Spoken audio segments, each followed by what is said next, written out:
Hello guys, for today's video. At ito nga pala ang aming ulam ngayon. Mag-aadobo ko ng pork. At ayan nga, yung anak ko na nga lang ang pumunta ng palengke ngayon dahil at ako'y tinatamad. Sobra ang pagod ko siguro. Saka hindi rin ako masyadong nakatulog kagabi. At saka medyo kumikirot yung aking mata guys, kaya hindi ako masyadong nakakapag-engage ngayon dahil yung aking mata. Maano siya, nagbe-blurred siya siguro sa sobrang katututok na rin ng cellphone.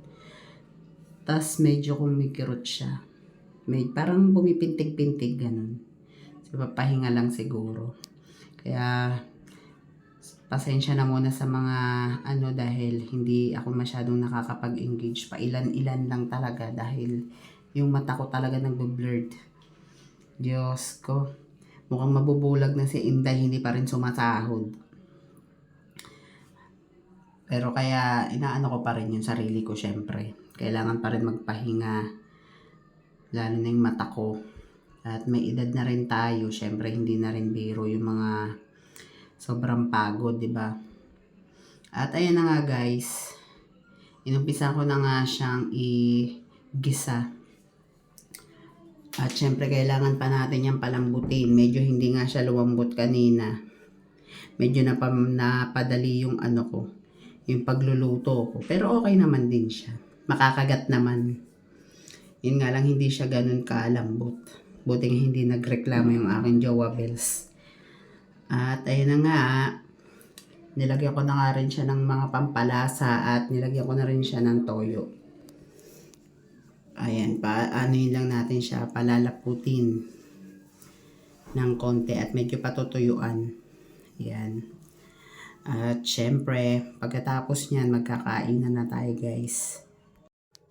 At dahil bukas may pasok na naman, ayan, 1 linggo na naman tayong mag-iisip na kung anong ipapaulam natin sa mga estudyante.